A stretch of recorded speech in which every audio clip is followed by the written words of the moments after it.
Welcome back, you guys. Kick back and relax as we dive into another episode of Skip to Saturday.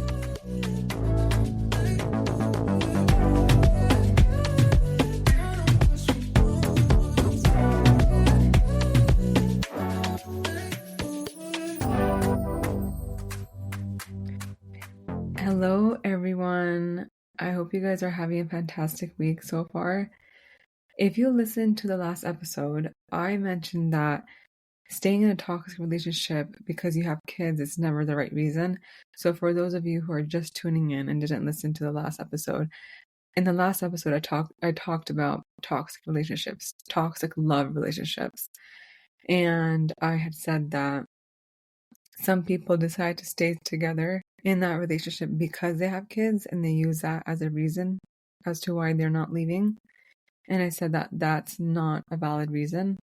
And you should never stay for the sake of the kids because it's so damaging.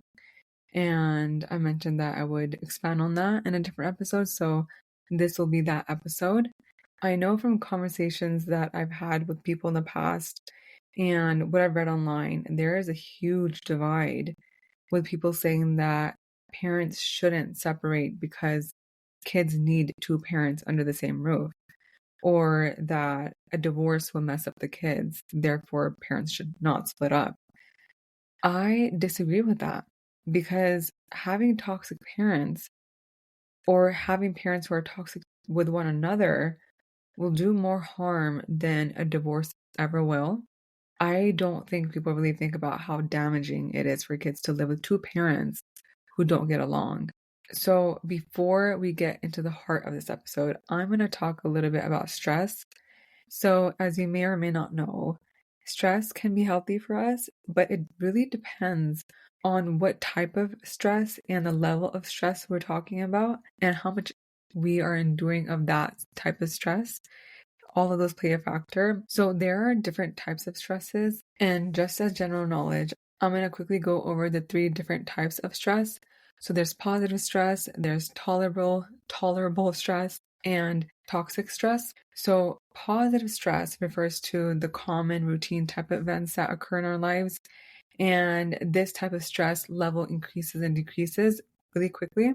So an example of this positive stress would be something like a kid going to a new school or learning how to ride a bike.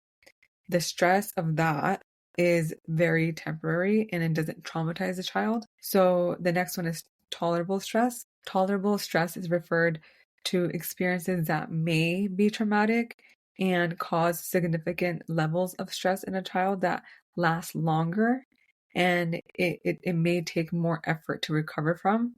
So an example of this would be, like losing someone close to you or experiencing a natural disaster. These types of experiences cause a child's body to generate a stress response that lasts a bit longer. However, over time, the child's mind and body recover from that experience because they have a good support system around them. Now, if they don't, it will take longer for them to recover from that. Now, the last one, which is toxic stress, and the one that we're going to be focusing on. This refers to traumatic events that happen in a child's life for an extended period of time without feeling like they have protection. So examples of this would be physical, sexual, and or emotional abuse, neglect, which can be physical and or emotional. And the last one is household dysfunction.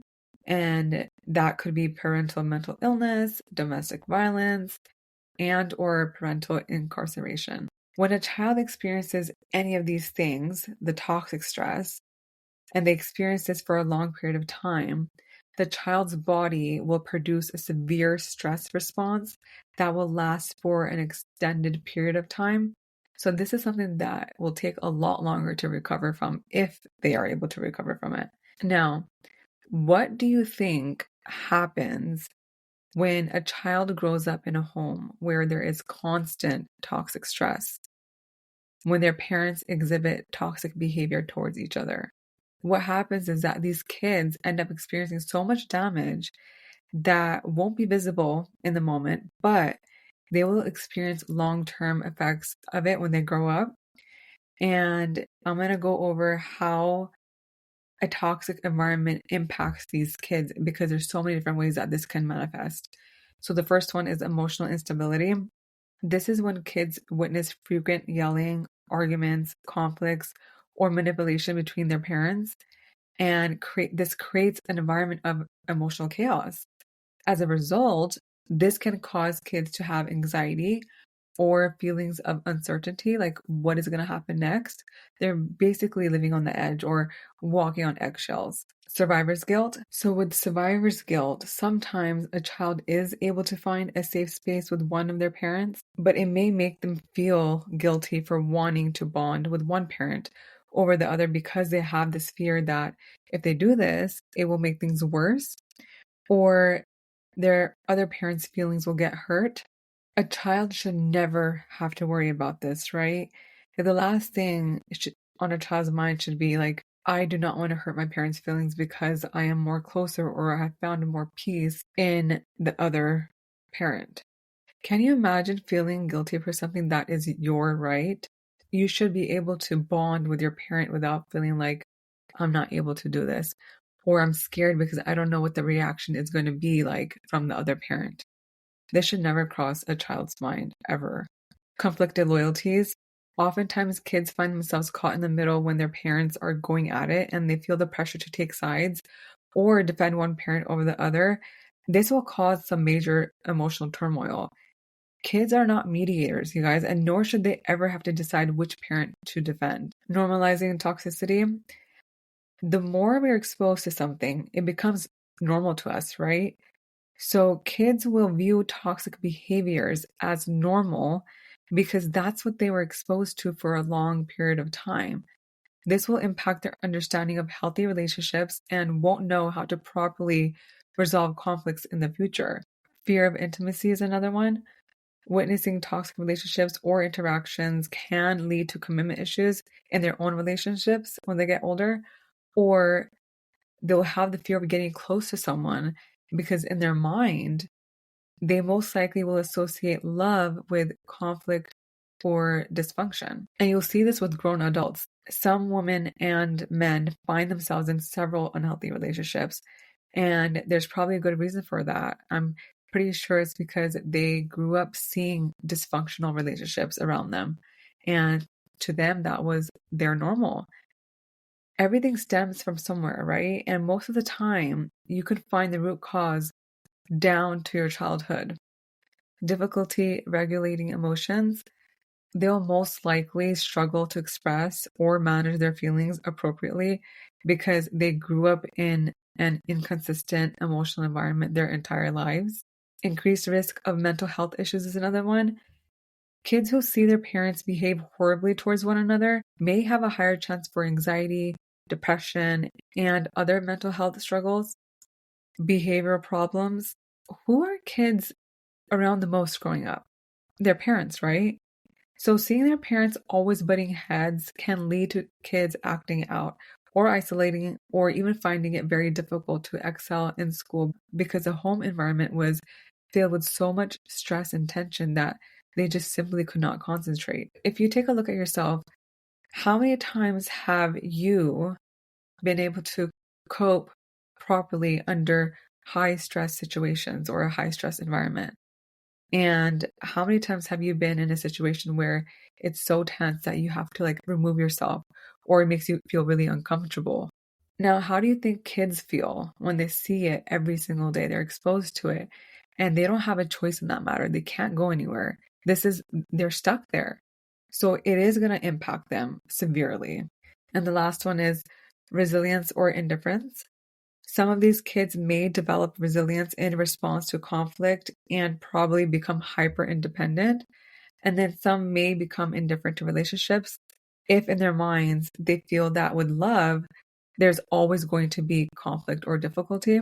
At the end of the day, kids deserve to grow up in a healthy environment. Life is hard as it is. They shouldn't have to walk into a battlefield every single day or dread going home because they know what home is like. That should be their safe space. If the parents are constantly stressed, with one another, or if there's tension in the home, it's gonna trickle down to the kids 100%. I know some people say that, oh, we don't let our kids see us fight, or, they're not around us when this happens. Trust me, they're picking up on the energy. You don't have to say a word. They will see the disconnect between the two of you, and they're much smarter than you think they are. They absorb everything. And did you know that they're able to pick up on what's happening even before they're able to talk? I think my sister's doctor told her that, like, when you are carrying the baby in the womb, it's absorbing all of that you're experiencing. So that's why they say that, like, you should not be so stressed out, or you should try your best not to be stressed and anxious while you are carrying a baby, because you will pass that on to your child. And that's why some people say, like, oh, I don't want to have an anxious baby, because they are afraid that all the anxiety that they had during their pregnancy is going to be passed down to them. So that's where that comes from. So ultimately, to stay for the kids is a wrong move. It's not valid, not in my eyes, ever. It's never going to benefit anyone. You think you're doing a good thing by keeping the family, quote unquote, together, but you're just pouring all of this negative energy into your kids, and you won't even know that you're doing it. That's another thing, because this becomes you. This is who you are. You've been in that environment for such a long time that you don't know any different now. So that's normal to you. Kids deserve parents who are mentally healthy.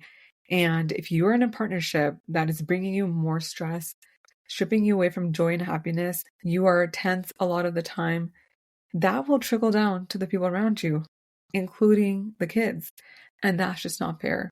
People talk about broken homes, right? And they refer to those who are divorced with kids. To me, a broken home isn't the one where the parents are divorced. I used to think that that was a broken home when I was a kid. But now, the way I see it, it's the one where parents decide not to go their separate ways, despite the constant tension, unresolved conflicts, and emotional distance that just sits there. Kids deserve happy and healthy parents. And sometimes that means you're better off apart than being together. It might be a hard pill to swallow for some of you guys, but that really is the truth, because if you want the best for your kids, you have to make the hard choice. So when a child grows up in an unstable environment, it messes up with their development, how they cope with things in life, how they view relationships, and what to expect in love and relationships. Their minds aren't healthy. And as a result, they're going to go through a lot of shit in life because of how they grew up. I know that I don't have a leg to stand on because I'm not married, nor do I have kids. So my opinion is probably going to fall on deaf ears, which is fine. However, to put things into perspective for you guys, I'm going to share some responses from people who grew up in toxic homes and whose parents divorced.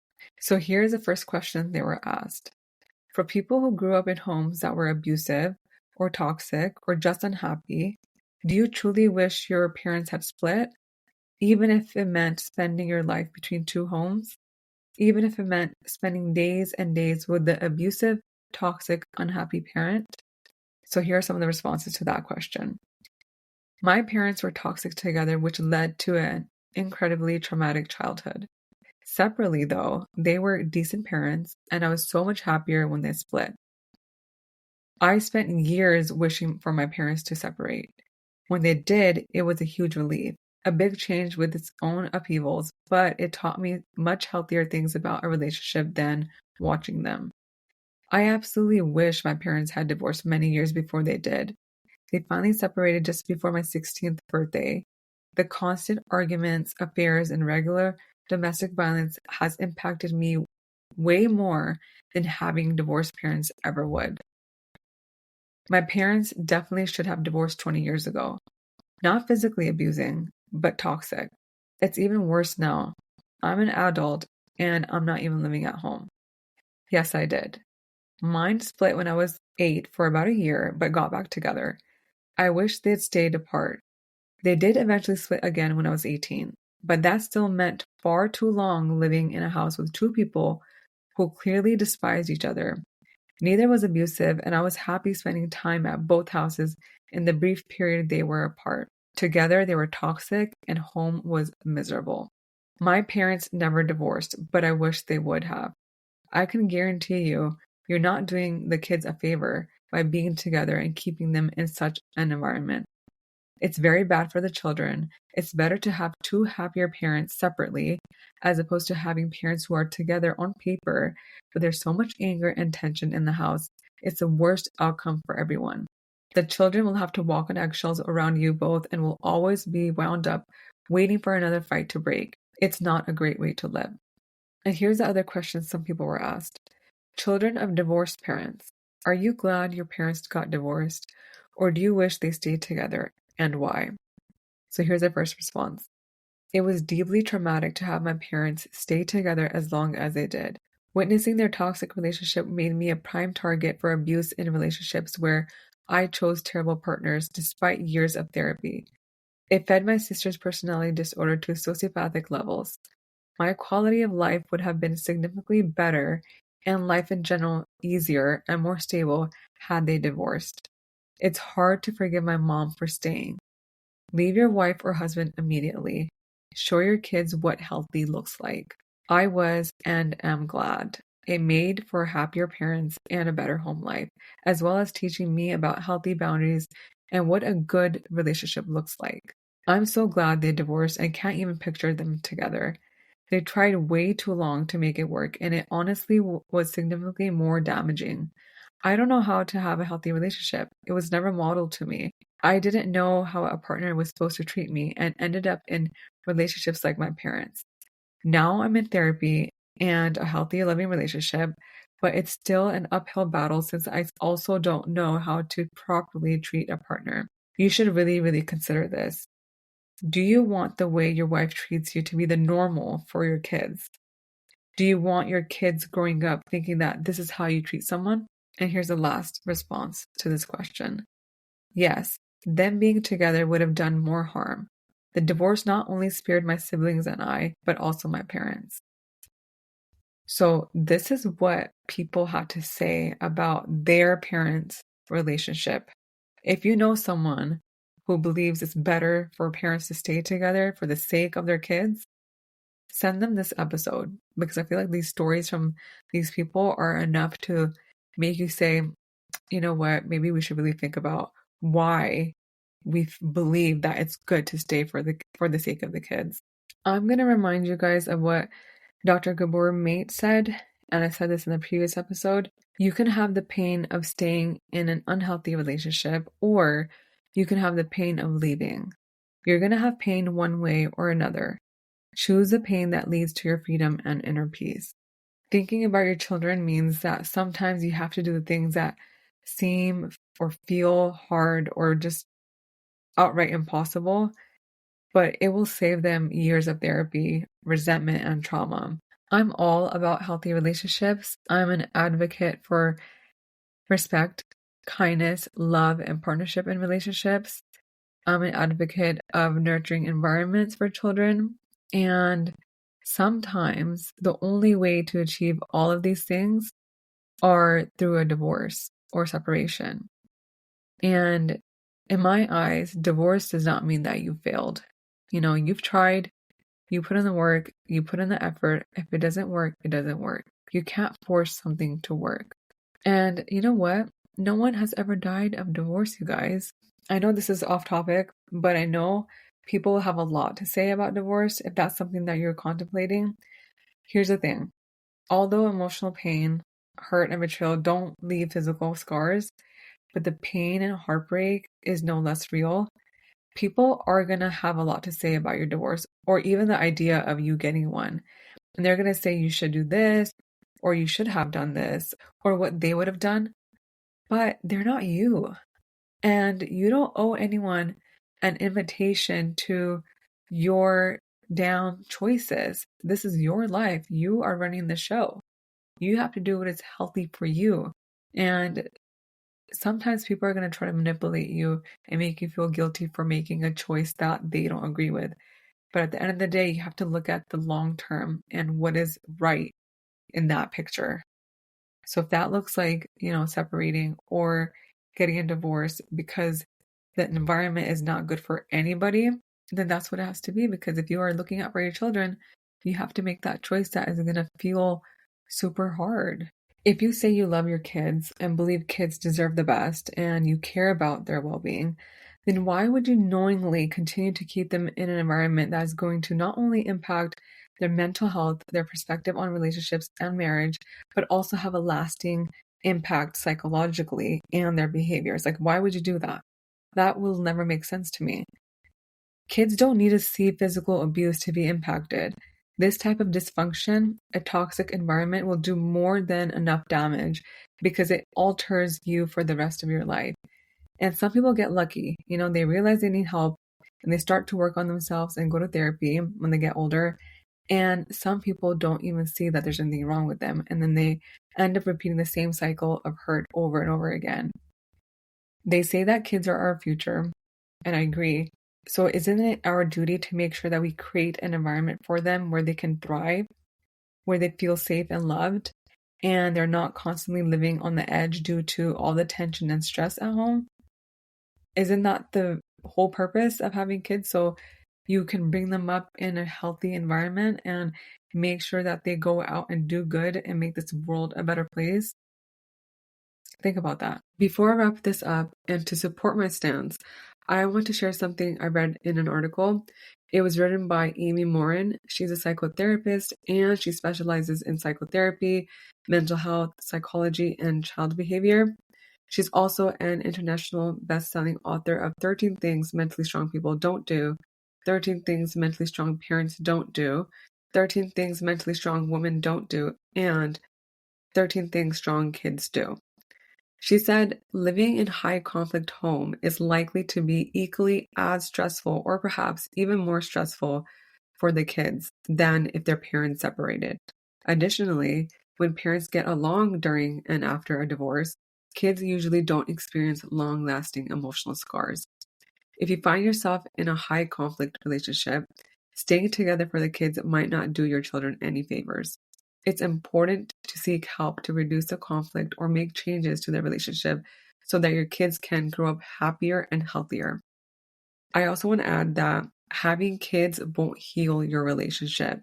They shouldn't be band-aid babies. If there were already problems in the relationship before the kids came along, it's not going to solve your problems. If anything, it'll only amplify them. That's it for today's episode. I hope it was an eye-opener for you.